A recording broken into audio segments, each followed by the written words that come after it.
trágica del pueblo de Israel, pero también nos dan enseñanza para la vida de la persona.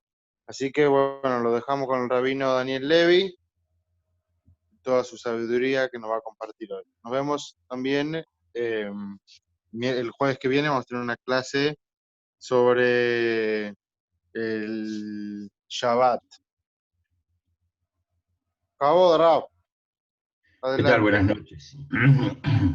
Bueno, buenas noches a todos, a los que ayunaron. Espero que hayan tenido un ayuno fácil y que para todos, que este día pronto Hashem lo convierta en un día de fiesta y alegría, como está traído en Maimónides, que no solamente este ayuno se va a anular, sino se va a volver un día festivo y lo va a revertir Dios para un día de alegría y festividad, y después vamos a explicar el por qué, pero que pronto tengamos la bendición de Dios, que estos días trágicos y de oscuridad se reviertan en días de fiesta y alegría. Primero vamos a explicar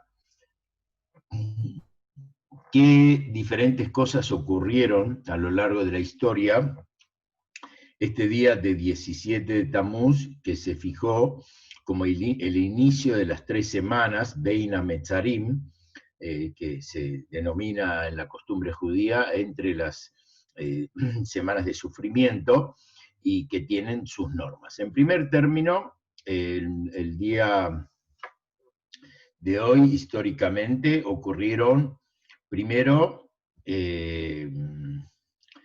el primer hecho ocurrió en la época de los judíos en el desierto, en el año 2448, unos 3000 y pico de años atrás, cuando Moshe, después al otro día, el 7 de Sivan, al día siguiente de haber entregádose la Torá al pueblo de Israel, subió por orden de Dios al monte Sinaí a recibir las tablas de la ley. Estuvo ahí 40 días y 40 noches, como menciona la Torá, y cuando bajó, Dios le dijo, ve y baja porque ha pecado tu pueblo, y consecuencia de esto, Moshe bajó y escuchó gran alboroto en el campamento, y cuando llegó se dio cuenta que estaba el becerro de oro, y que estaban adorando los Yehudim al becerro de oro y festejando con ello. Entonces arrojó las tablas de la ley que tenía en su mano, las primeras tablas de la ley, y las rompió. Vemos que desde el 7 de Sivan hasta el 17 de Tamuz son justo 40 días. A partir de ese día, Moshe al otro día, el 18, juzgó a los pecadores, quemaron el ídolo del becerro de oro, esparció sus cenizas, como trae la Torá al respecto, y el día 19 de Tamuz volvió a ascender al monte Sinaí, a Dios, para pedir perdón, porque Dios, la intención, le dijo a Moshe que quería aniquilar al pueblo de Israel y hacer un pueblo nuevo de Moshe. Y Moshe se resistió, ahí vemos la grandeza de un gran líder como Moshe, que él dijo, si es así que vas a hacer esto, bórrame de tu libro. ¿Sí? No quiero ser yo quien aparezca, que no supo defender al pueblo de Israel, y aparte dijo, ¿qué van a decir los egipcios? Que contra ellos, que eras una sola nación, pudiste doblegarlos, pero contra los 31 reyes de la tierra de Israel, de la tierra prometida, los mataste a tus hijos en el desierto porque no tenías el poder de combatirlos a ellos. Y esto fue lo que doblegó la voluntad de Hashem de no destruir masivamente al pueblo judío, y le dijo, Salachti kitvareja, he perdonado. Del 18 de Tamuz, que subió Moshe al otro día a pedir perdón a Hashem, hasta el 28 de Ab, son 40 días nuevamente, y ese día Dios le dijo, bueno, que vaya y prepare las nuevas tablas de la ley. Moshe bajó el día 29 de Ab, y el 1 de Elul, al día siguiente, volvió a subir nuevamente, con las nuevas tablas para que Dios escriba sobre ella los 10 mandamientos que estaban en la primera, y estuvo ahí también 40 días y 40 noches, sin comer y sin beber, como dice la Torá, y termina estos días, el día de Yom Kippur, el 10 de Tishrei. Dios le dijo a Moshe, Salachti kituareja, he perdonado como me pediste, y por eso fue fijado por Dios como el día del perdón. Y estos últimos 40 días son llamados Yemes Selichot, días de perdón, y por eso en todas las comunidades judías, de diferentes maneras, hay costumbres al respecto, como por ejemplo los sefaradí hacen Selichot todas las mañanas. En la costumbre ashkenazí se empieza a tocar el shofar y se empieza algunos salmos adicionales en la tefilá hasta el día de Yom Kippur, y porque ahí Dios perdonó al pueblo de Israel y entregó nuevamente las segundas tablas, las que duraron en el tiempo. Días desde el 17 de Tammuz hasta el día de Yom Kippur, el día del perdón, 10 de Tishrei, y son las 3 veces que Moshe subió al monte de 40 días, o sea, en total 120, y más los 3 días intermedios que bajó a prepararse nuevamente. Eso es un poco lo que sí vemos acá, una cosa muy interesante, una reflexión entre las primeras y las tablas de la ley y las segundas, que las primeras tablas de la ley fue un regalo de Dios en el monte Sinaí. Los judíos no habían hecho tanto mérito para ser requeridas y para hacer tenerlas, y por eso no les duró. Es como un regalo que alguien le da a alguien que no lo merece tanto, no ha hecho esfuerzo, no ha merecido ganárselo, y consecuencia, finalmente no lo varola ni lo cuida tanto, y eso es lo que pasó con las primeras tablas de la ley. En cambio, las segundas tablas de la ley, que los judíos pidieron perdón, hicieron teshuvá, se arrepintieron sinceramente, entonces ya tenían mérito propio y deseo propio de tener las tablas de la ley, por eso perduraron. También, acá hay una enseñanza muy interesante que está escrita en el Talmud. Los judíos, en las primeras tablas de la ley, estaban sin pecado y por eso estaban en estatus de tzadikim.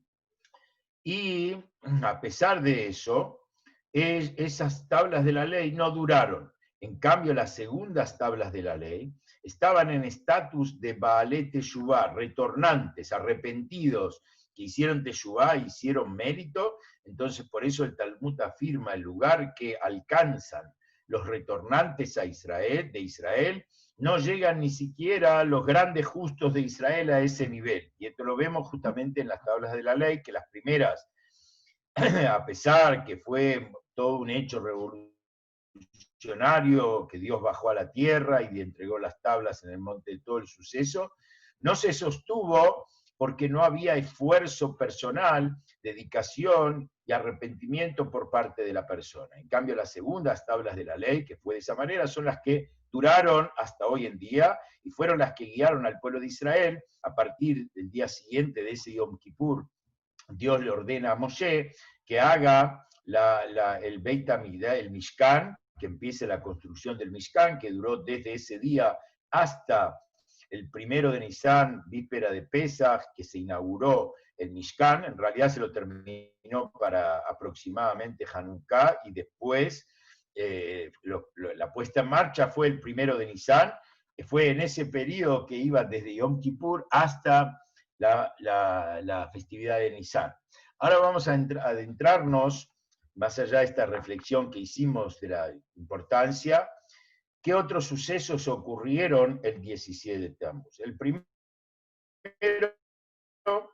en el año 2448 de la creación del mundo, se rompieron las tablas de la ley, y por eso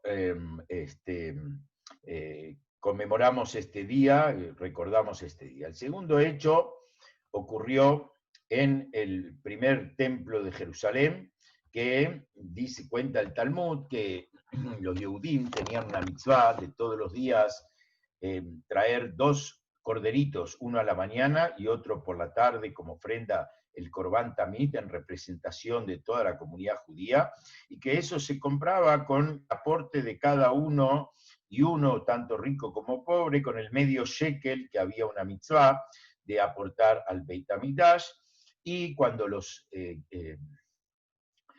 enemigos de Israel rodearon a Israel, que fue uno de los hechos que ocurrió, y ellos hicieron un convenio con el enemigo que todos los días le bajaban una canasta de monedas de oro y a cambio le daban, ponían en esa canasta 2 corderitos para la ofrenda que tenían que traer y así no se interrumpió. Hasta que un buen día pasó una persona y le dijo, mientras que ustedes le den esos 2 corderitos, y el Dios de ellos lo perdone cuando trayendo la ofrenda, nunca lo van a conquistar. Entonces, ¿qué hicieron ese día cuando le bajaron la canasta? En lugar de ponerle los 2 corderitos convenidos, le pusieron 2 cerditos. Y cuenta el Talmud que cuando los cerdos posaron sus pezuñas sobre las murallas temblaron y se desmoronaron, y consecuencia de esto el enemigo pudo invadir Israel y entró y empezó tomar posición y la destrucción. Ya impurificaron, destruyeron el Beit HaMikdash, que finalmente el día 10 por la tarde le prendieron fuego y destruyeron totalmente al respecto. Por eso justamente con el cerdo hay una prohibición específica de no criar cerdos en Israel y actualmente en algunos kibutzim que lo hacen no sobre la tierra de Israel, sino hacen una plataforma de cemento y ahí los crían por este hecho, porque el pueblo judío, más allá que es un animal no kasher el cerdo, también hay un sentimiento, porque mérito a ellos se destruyó el Beit HaMikdash, se desmoronó las murallas y entraron los enemigos a Israel. Otro hecho que ocurrió en este día, Apostomus, que era un general del ejército enemigo, quemó la Torá, quemó un Sefer Torá, fue otro hecho trágico. También en ese día pusieron una idolatría dentro del Beit HaMikdash, otro hecho lamentable, y también el segundo templo, después de 420 años de haber sido construido y 70 años de exilio entre el primero y segundo templo, los Yehudim también se desmoró la muralla y los romanos entraron y conquistaron Israel, y desde entonces, lamentablemente, estamos en diáspora. O sea, por eso el segundo templo fue más trágica, más dolorosa la destrucción, porque de hecho hasta hoy en día estamos dispersos por el mundo en el Galut y no se recuperó el Beit HaMikdash, la gloria del pueblo de Israel. El Talmud trae algo interesante, de que el primer templo, ¿por qué se destruyó? Dice, porque no bendijeron la Torá previamente. Ese era el motivo por qué Hashem destruyó el Beit HaMikdash. En cambio, el segundo templo fue destruido por Sinat Hinam, el odio gratuito entre los Yehudim, entre los hermanos. No me gustaba la cara, no era de mi social, y eso ya era suficiente motivo para que la persona no tenga hermandad con su prójimo Yehudí, y eso fue lo que llevó a la destrucción del Beit HaMikdash. Vamos a analizar un poquito este aspecto. El primer aspecto, uno pregunta, ¿cómo puede ser tan trágico el no haber dicho la verajá, una mitzvah que establecieron los Anshe Knesset Agdolá, los rabinos de la época, que había que decir verajá, y por ese motivo se destruyó? Rebe explica al respecto que la idea del concepto de que no bendijeron la Torá previa tiene que ver con algo mucho más profundo. En esa época, los griegos, los helenistas, eran los que dominaban y fueron los que destruyeron el templo. Los helenistas insistían, y ellos querían introducir esta idea asimilatoria dentro del pueblo judío, y de hecho muchos de nuestros hermanos siguieron, inclusive algunos que por poder político llegaron a ser sacerdotes supremos de Israel. Era la idea la siguiente: ellos pensaban, y su máxima expresión era la lógica, la inteligencia. Entonces, aceptaban que la Torá es un libro de sabiduría, un libro de enseñanzas, pero no tenía nada que ver con santidad, no tenía nada que ver con Dios, y esto es lo que ellos querían imponer, que toda la vida espiritual no sea espiritual, sino sea una cuestión lógica, un sistema de vida cultural que tenía que ver con la conciencia, que tenía que ver con el conocimiento y nada más.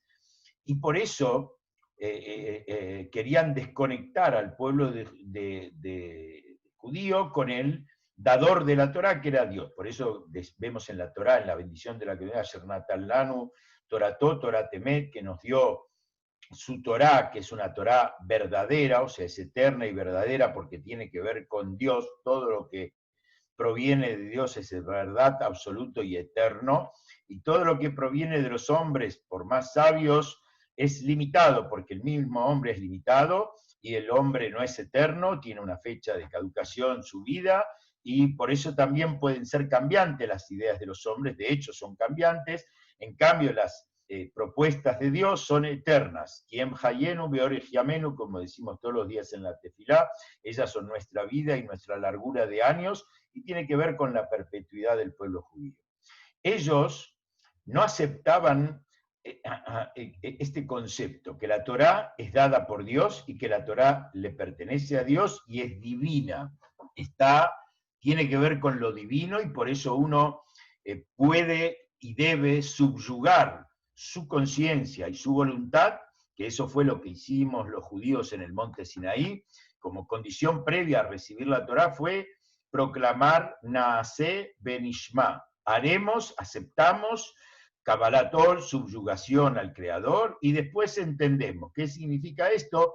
Que mi cumplimiento, mi compromiso con mi judaísmo no tiene que ver si entiendo, comparto y me gusta y estoy contento o no. Tiene que ver con una entrega, un Mesirut Nefesh incondicional a Dios, y lo que entiendo y tengo que forzarme por entender, por eso dijeron Nishma, vamos a entender, vamos a estudiar, pero eso no va a condicionar mi relación con el judaísmo y mi relación con la Torá y su cumplimiento. Esto los griegos no aceptaban, de que la Torá es divina y que la tengo que asumir porque Dios la dio, ellos no aceptaban. La Torá es un libro de ciencia, de conocimiento, de cultura, pero no es un libro divino, y por eso pusieron énfasis en el concepto de no bendecir a la Torá, no tomar la Torá como algo divino y que no me desconecte. Y lo vemos en la práctica, en la experiencia del pueblo judío a lo largo de su historia.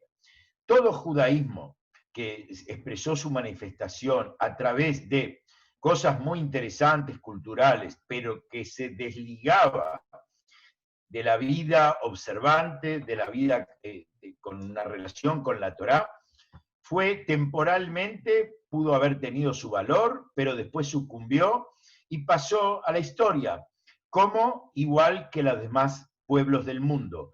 Todos los pueblos, inclusive mucho más poderosos que el pueblo judío, como los griegos, romanos y otros tantos, en su momento fueron pueblos muy poderosos y dominantes y que implementaron la cultura y la civilización de sus momentos, pero hoy pasan a ser archivos de biblioteca que de ahí podemos sacar algunas ideas, pero el pueblo como tal y la cultura como tal desapareció. ¿Por qué? Porque está relacionada solamente con los humanos, y los humanos tenemos tiempo limitado porque somos limitados. En cambio, el pueblo de Israel, que esa es la gran pregunta de la humanidad, ¿qué tienen estos bichos raros que a pesar de las persecuciones y dispersiones que tuvimos a lo largo de la historia, estamos en plena vigencia en la humanidad y no somos un pueblo marginal que no tenemos nada que ver con la sociedad, por el contrario, es un pueblo que está permanentemente en el ojo de la tormenta, es un pueblo que proporcionalmente es el pueblo que más ganadores del premio Nobel y un montón de eminencias en todas las áreas ha dado a luz al mundo, y hasta el momento, hoy en día Israel es una nación que permanentemente sorprende a pesar de ser muy joven como nación y en número pequeño, está permanentemente aportando y creciendo y dando al mundo soluciones de vida y soluciones en la tecnología y en otras cosas, como vemos. Entonces, la respuesta a esto es únicamente, esto puede pasar, este hecho sobrenatural, diríamos así, es porque el pueblo de Israel está unido al Creador.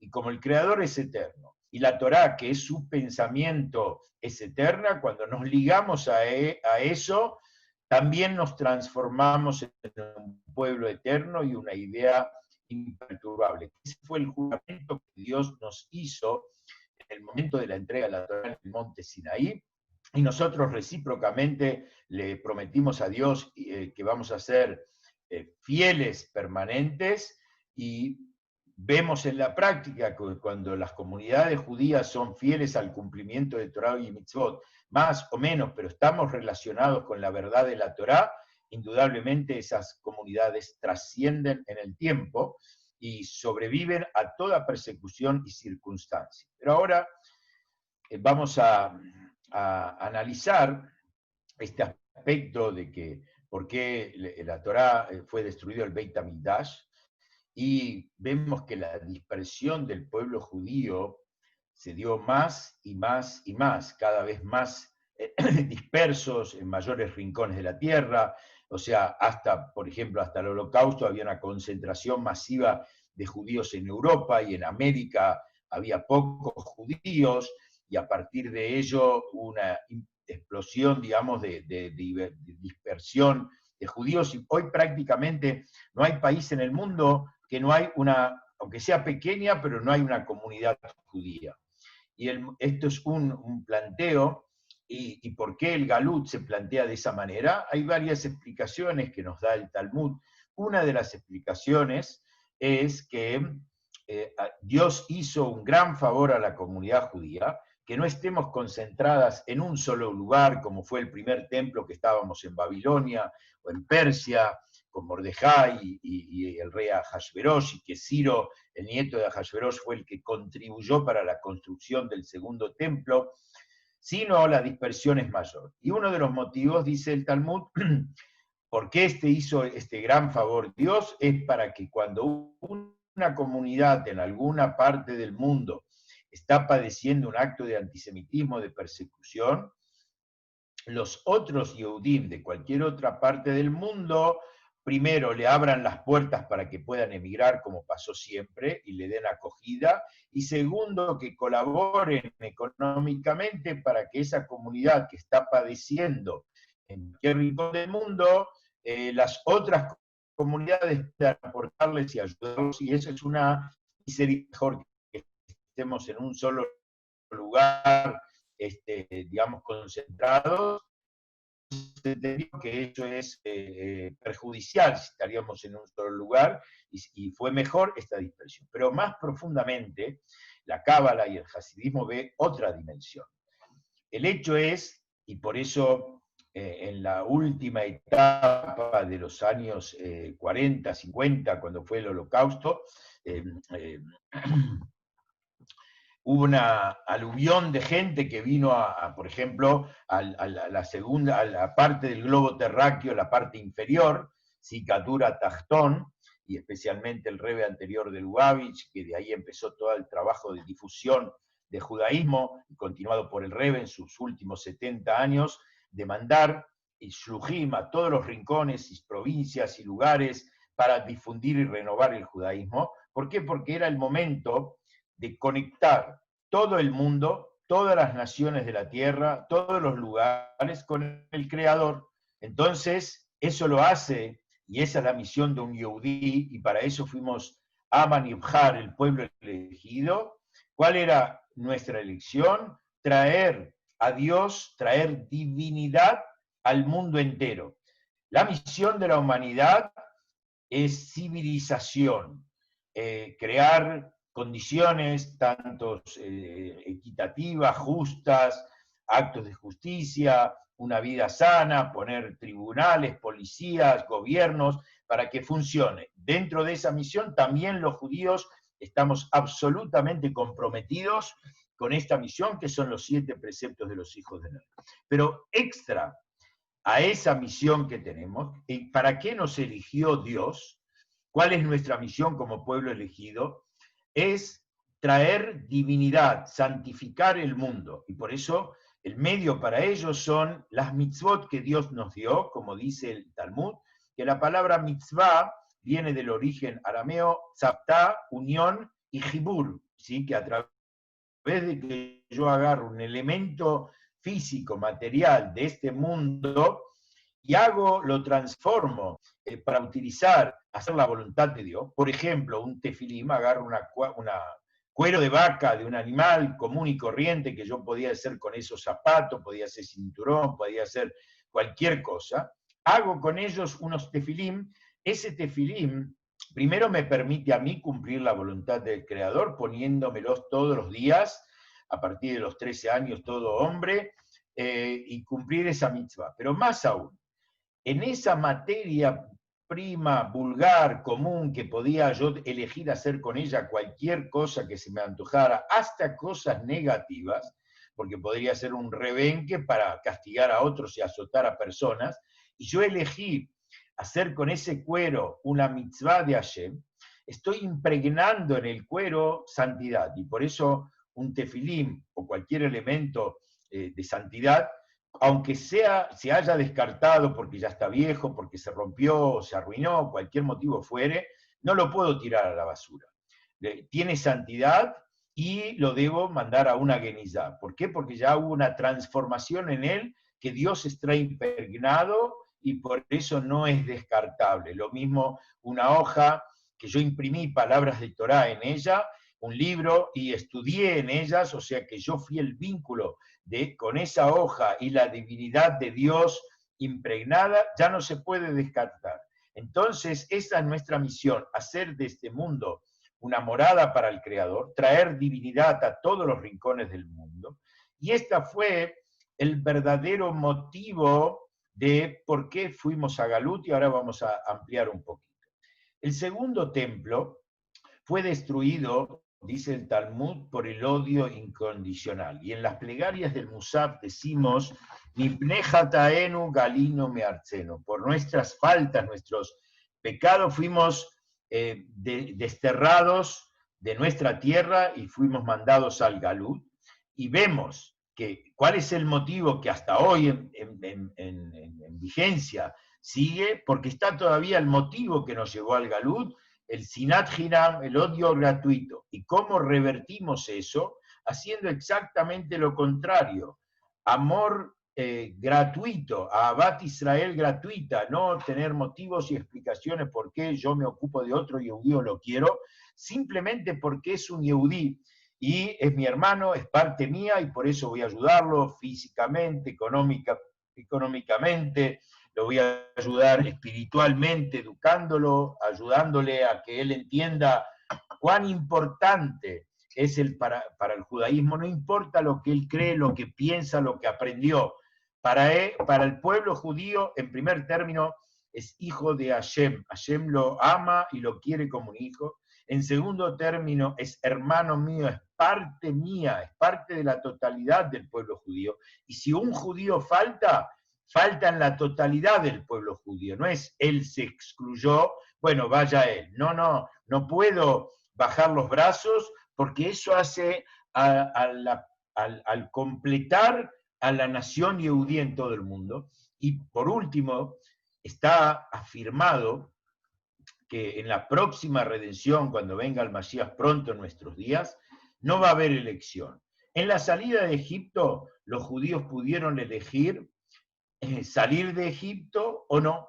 Había elección de quedarse asimilado, quedarse en la cultura egipcia o salir como Moshe. Y de hecho cuenta el Talmud que solamente salió 1/5 del pueblo judío. El otro 4/5 se quedaron en Egipto y murieron los 3 días de oscuridad que hubo en la Macá penúltima, y murieron en la oscuridad. En cambio, la próxima redención, Dios nos promete y nos dice que lo itaj mimen unitaj. Ningún judío va a quedar marginado y Hashem va a mover el mundo tierra, arriba, abajo, con cosas buenas, buenísimas, abundancia, generosidad, orgullo, despertar interior, para que los judíos, por más alejados que nos sientamos, nunca estamos lejos de Dios. Dios está con nosotros siempre y nosotros queremos estar con Él, y por eso vemos la gran movida que hay en los últimos tiempos, los últimos años, en todo el mundo judío, desde Israel hasta en estos días de la pandemia. Cuánta Torá se estudió a través de este medio, el Zoom, y gente muy alejada aprendió muchísimo y empezó a crecer en su vida espiritual. Y si cada uno tiene un sentimiento, el Yehudí, si no lo toma por la buena, digamos, van a haber situaciones que lo alenu, que nos van a movilizar y nos van a despertar para volver al seno judío, como afirma Maimónides. Finalmente, así dice, finalmente el pueblo judío va a ser teshuvá, todo judío sin excepción, y esto es lo que estamos viendo, gracias a Dios, que cada vez más la vida espiritual, la vida observante del pueblo judío, cada vez más masivamente, con todas las polémicas que pueden haber, los judíos despertamos nuestro corazón al respecto. Y ahí la base fundamental de este retorno masivo es la causal que nos llevó al galut, que fue el odio gratuito, imponer lo contrario, el amor incondicional. Hay un judío, ni lo conozco, ni sé cómo se llama, pero me doy cuenta que es judío, o él se manifiesta, o yo le pregunto en la calle, y me preocupo por él, ponerle los tefilín, pedirle que encienda las velas del Shabbat, le cuento una experiencia, le hago entender y le explico cuán valioso e importante él es para Dios y para su pueblo, que él está lleno de virtudes, de tesoros, como el Baal Shem Tov nos afirma, que el corazón de un judío es un tesoro inconmensurable de diamantes y brillantes de virtudes de la persona. Entonces esa persona, a través de esto, él se despierta, se siente atraído, se siente querido, porque uno de los motivos principales que a veces la gente se aleja es porque no le dan lugar o lo hacen sentir de segunda o menos judío, como muchas veces escucho, y no es así. Nunca crean eso, es una gran mentira, y en la persona, por más que tenga una gran barba y un gran sombrero y se sienta un gran religioso, si él hace sentir eso a otro judío, el que tiene que hacer teshuvá primero es esa persona, porque está totalmente equivocada en el concepto de lo que quiere Dios, de lo que es la Torá y lo que promueve el judaísmo. Los disfraces externos no son válidos si no hay sinceridad, honestidad y entrega hacia la Torá, hacia Dios y hacia un hermano judío. Y el Talmud dice algo muy simple, Rashi lo trae en la Torá, que Dios dice, no podés decir yo amo a Dios, amo a los judíos, porque el que no ama a los hijos no puede amar al padre, y Dios no lo acepta esto. Entonces, como previo y peldaño necesario para llegar el amor verdadero a Dios, es necesario amar al prójimo. Y la Torá no distingue y no califica qué prójimo. Todo Yehudí es tu prójimo. Y todo Yehudí, no importa en su carácter que está, tenés que amarlo con todo lo que tenés y entregarte por él, a ayudarlo a encontrar la luz, el camino hacia el judaísmo. Y esto es justamente la misión y la explicación verdadera por qué vinieron estas destrucciones y el galut, por qué empezó el galut.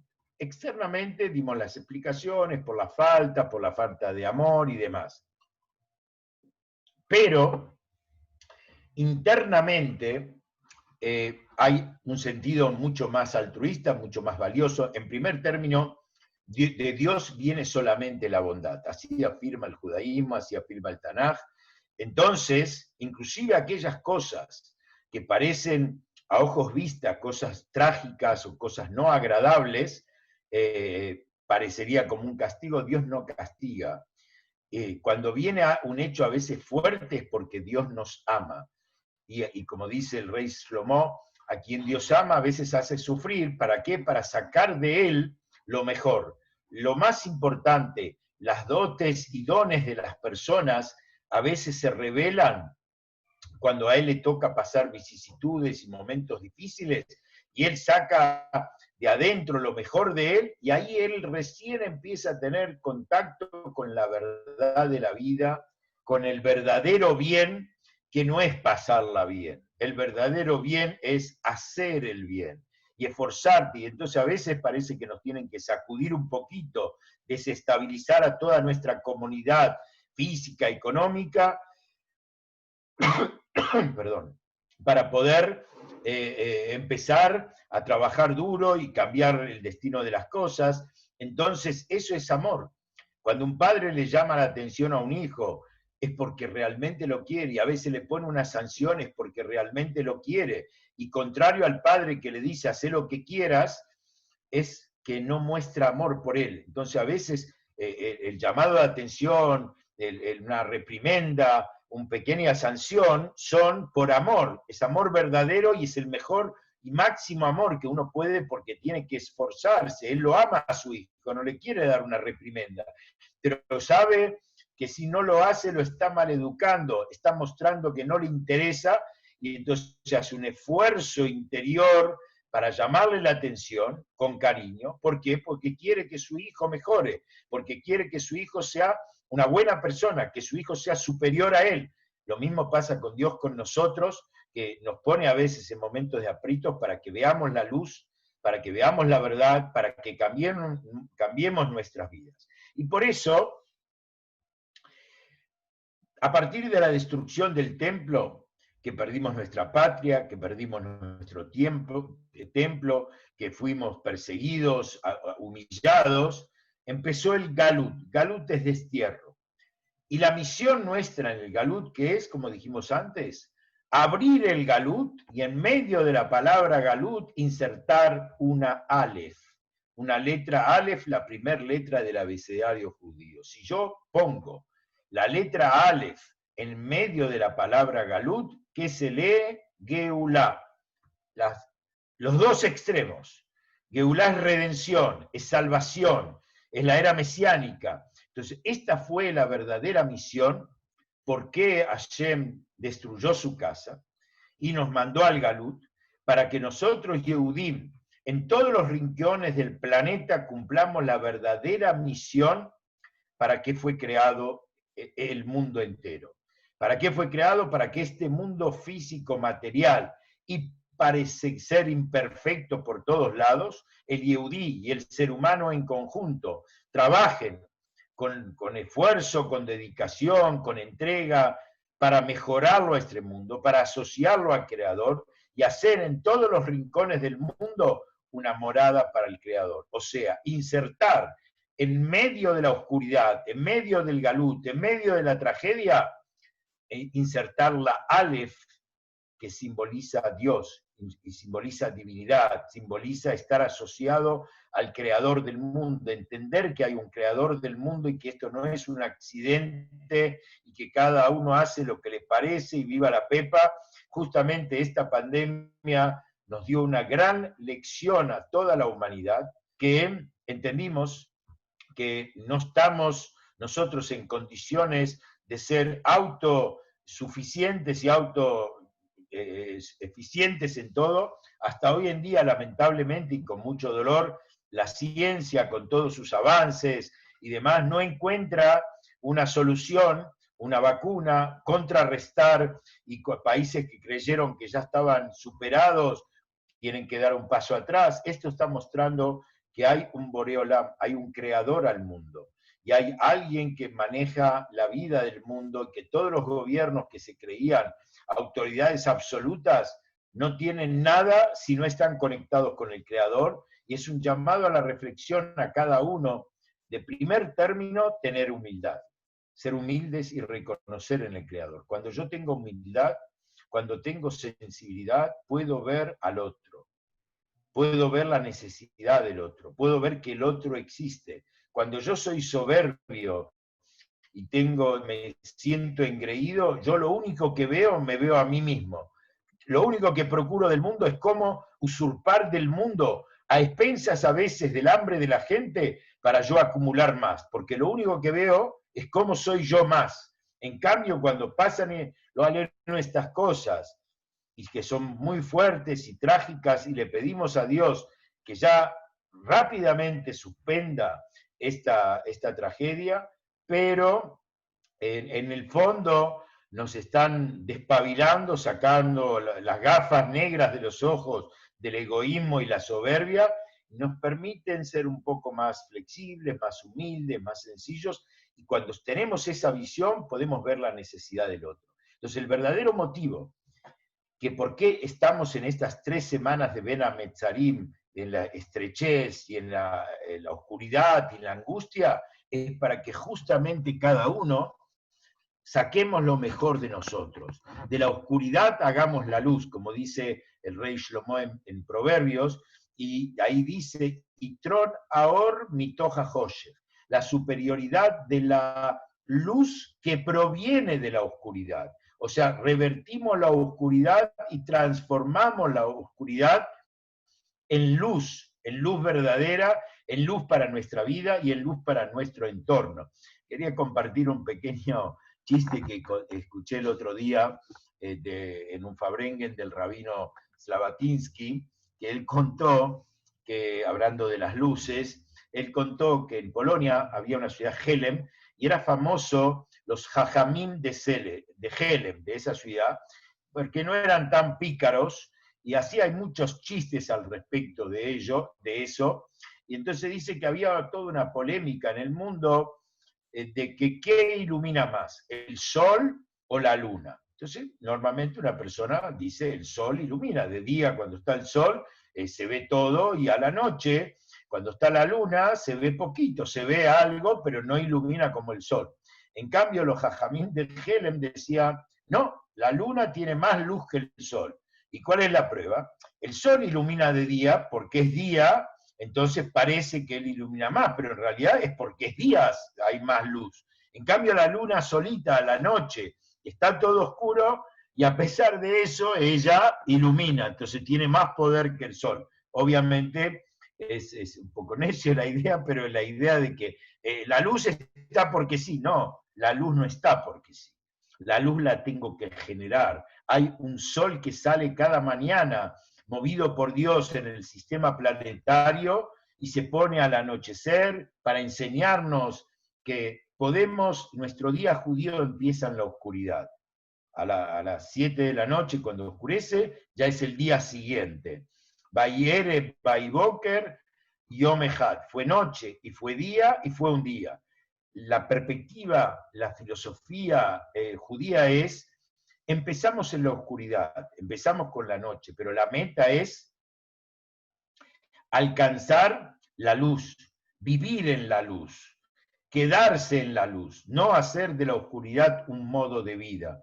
En cambio, en las culturas del mundo empieza a las 12 de la noche y termina a las 12 de la noche, como idealmente el mundo es oscuridad, todo es negación y eventualmente confusión permanente. Dicho sea de paso, hay una anécdota en Tisha B'Av, que Napoleón, cuando él iba conquistando países en la guerra, pasó por un lugar y escuchó un llanto, escuchó plegarias de lamentaciones y preguntó qué es acá. Entonces le dijeron, acá es un templo.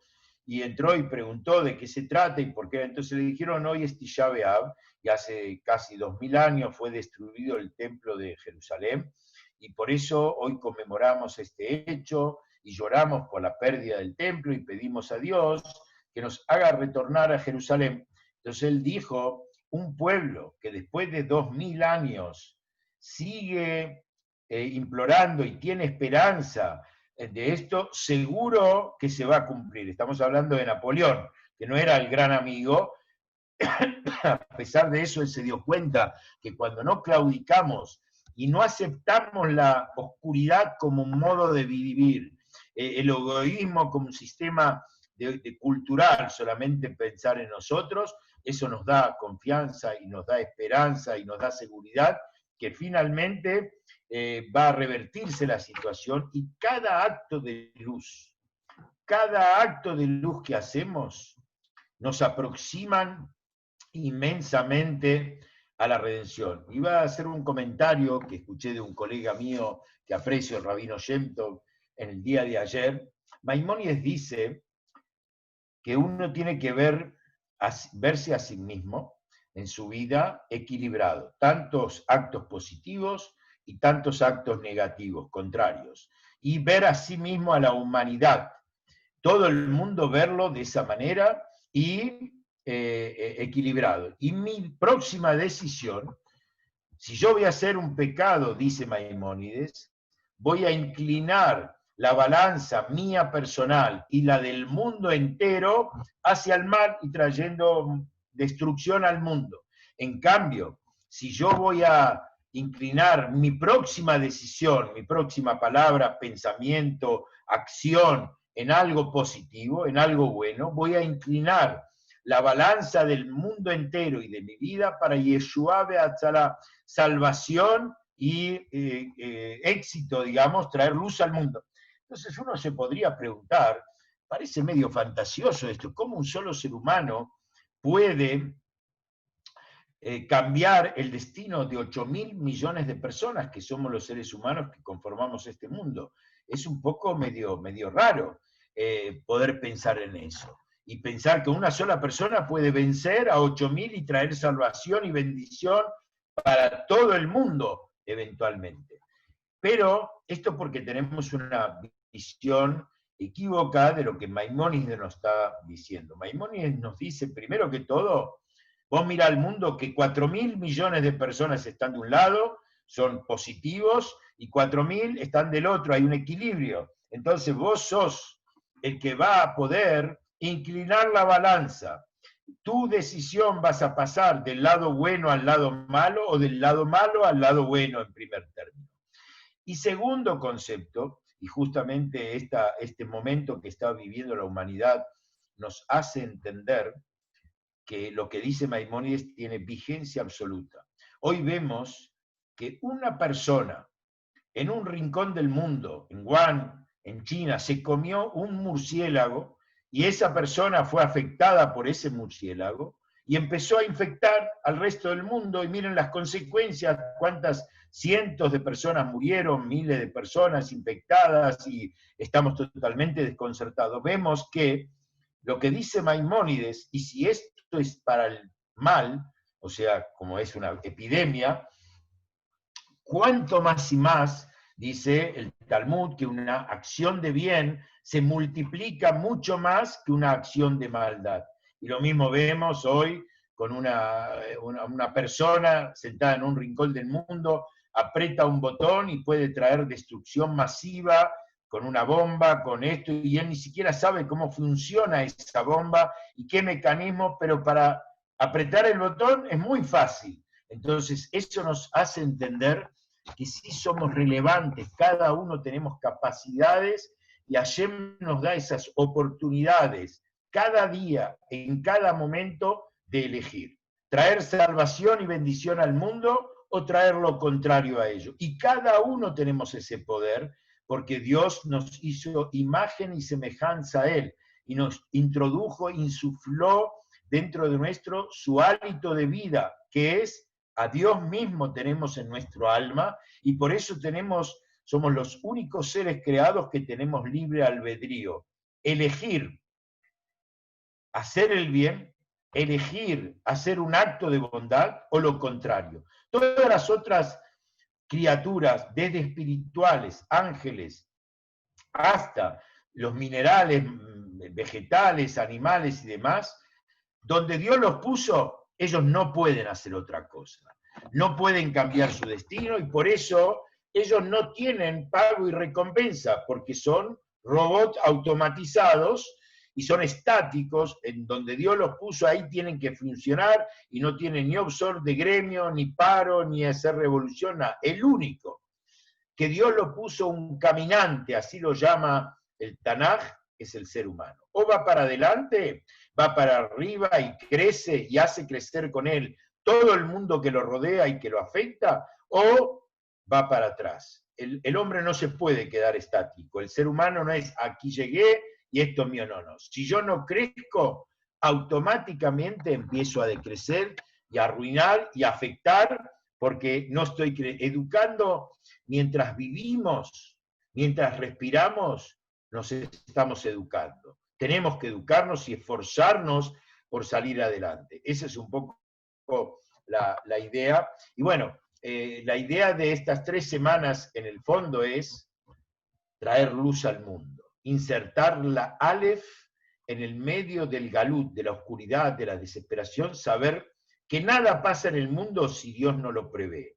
¿Y para qué Dios lo prevé? Para que yo sea un socio fiel, un socio óptimo, capaz de cumplir la misión la que Él quiere de nosotros en este mundo. Y está lleno de reflexiones, lleno de enseñanzas, de mensajes positivos que podemos tomar de esta gran crisis que nos está viviendo y de este galut inmenso, a pesar que deseamos y pedimos e imploramos a Dios que pronto salgamos de esta gran oscuridad, de esta gran confusión, de esta gran pelea que vive el mundo y divisiones y demás, y que veamos la luz del Mashiach, la luz de la verdad, y que seamos artífices, porque cada uno de nosotros tiene ese punto, y con esto voy a finalizar. Escuché hace poquito una anécdota muy interesante que nos va a servir de reflexión, que en un momento en Francia vinieron una delegación de jóvenes a la sede central en Nueva York de 770, al Rebbe, y dentro de ellos vino un muchacho que tenía un poquito de delirios y que él se llamaba a sí mismo, se autoproclamaba que él era el Mashiach. Y iba por el templo diciéndole a cada uno, sabes que yo soy el Mashiach. Entonces, frente a esa situación media estrambótica, las personas reaccionaban de diferentes maneras. Primero, los primeros tal vez le decían sí, le recomendaban un buen psicólogo, porque estaba tocando un tango y lo miraban de esa manera, que estaba chifladito. Otros le trataban de cambiar de tema para cambiar la conversación, cómo está el clima, cómo te sentís, qué tal vos, pero no encaraban la situación. Y otra, digamos, y tercera opción era decirle, digamos, como que está equivocado y discutir con él y demás. Esa era la manera de ver. Este muchacho, en un momento dado, como estaba de visita ahí, entonces tenía el derecho de poder entrar a una audiencia cuando el Rebbe recibía audiencias privadas en Yehidut. Entonces fue al secretario del Rebbe, el rabino Groner, que en paz descanse, a pedirle una audiencia. Entonces no le podía negar, le dijo, bueno, tal día, tal hora, le dio el turno, era de noche y demás. Pero acá pasaba lo siguiente, el rabino Groner era un fiel cuidador del tiempo del Rebbe.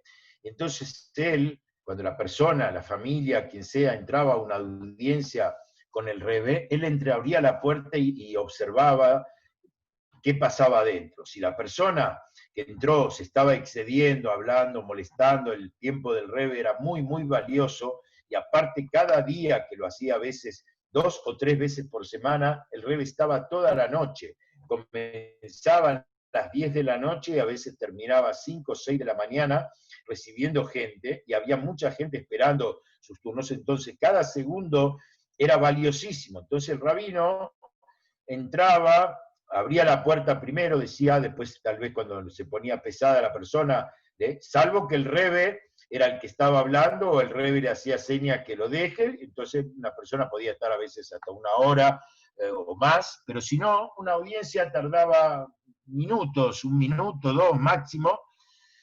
Entonces el rabino Groner pensó, dice, yo no entiendo francés, y el Rebbe va a estar hablando en francés con él, y yo no lo entiendo y no voy a saber qué. Entonces buscó a un rabino que era francés, y le dijo, mira, haceme un favor, él va a entrar a tal hora, vení, vos parate conmigo en la puerta, parate en la puerta y escuchemos lo que está hablando con el Rebbe y lo que el Rebbe le contesta.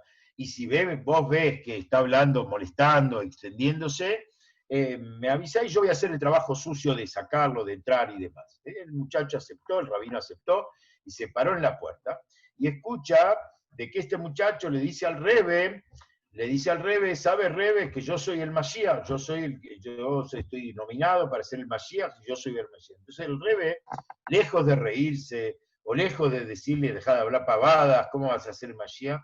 El Rebe lo mira con una cara de amor, sonriente, y le pregunta, decime una cosa, ¿vos te ponés tefilín todos los días? Entonces el hombre piensa y le dice, no, la verdad que no. Entonces el Rebe le dice, ¿cómo no puede ser que el Mashiach no se ponga los tefilín todos los días? Si vos procurás ser el Mashiach, tenés que decidir empezarte a poner los tefilín. Y el hombre dice, sí, con eso es el camino, dice, acepto y decido ponerme tefilín todos los días.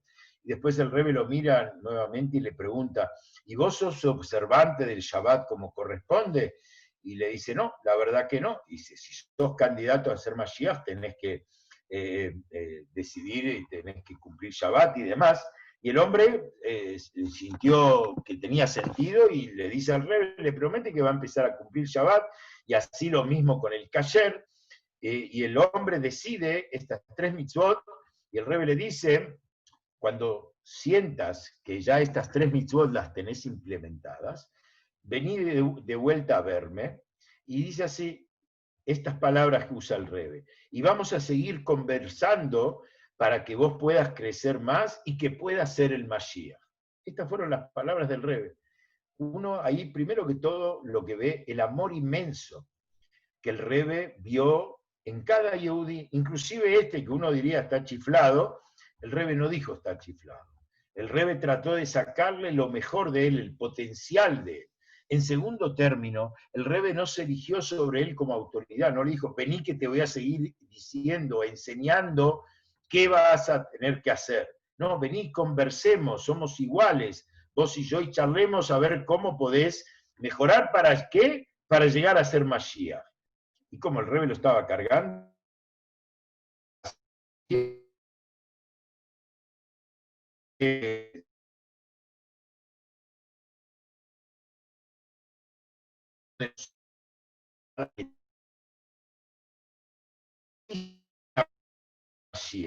si nosotros sacamos a brillar esa parte de nuestra Neshama, hacemos, a través de nuestra vida judía, nuestra plenitud, hacemos propicio la revelación del Mashiach. Primero en nuestras vidas, que ya lo hicimos a través de nuestra alma, y eso obliga a Dios a mandarnos el Mashiach pronto.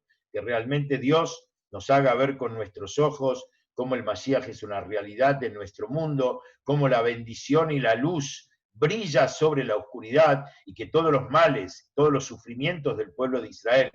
Y quiero terminar dedicando esta charla a mi cuñado querido Moshe Itzhak Ben Altun, que ha fallecido esta semana a consecuencia de esta pandemia. Que Dios reciba su alma en el cielo, que le dé consuelo a mi hermana, a su esposa, a sus hijos y sus nietos, y que no tengamos que escuchar malas noticias de ningún hermano de Israel, de ningún ser humano en el mundo, y que marchemos pronto a recibir al Mashiach, y que se cumpla la promesa que nos hacen los profetas de Israel y Maimónides, que este día, Shiva Asar Betamuz, se va a transformar, no solamente que se va a anular el ayuno, sino se va a transformar en días de fiestas y alegrías.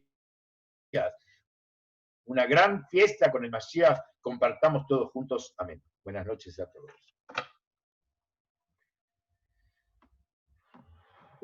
Buenas noches. Nos vemos el jueves que viene a la misma hora.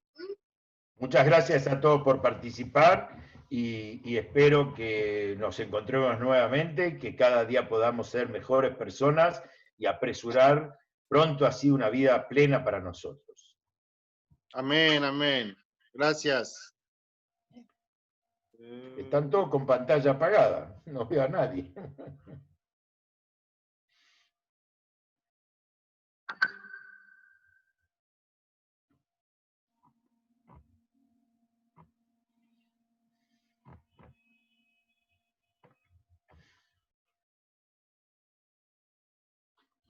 Bueno, les agradezco a todos y nos estamos viendo. Buen Laila Tov, y que tengamos buenas noticias y lindas noticias.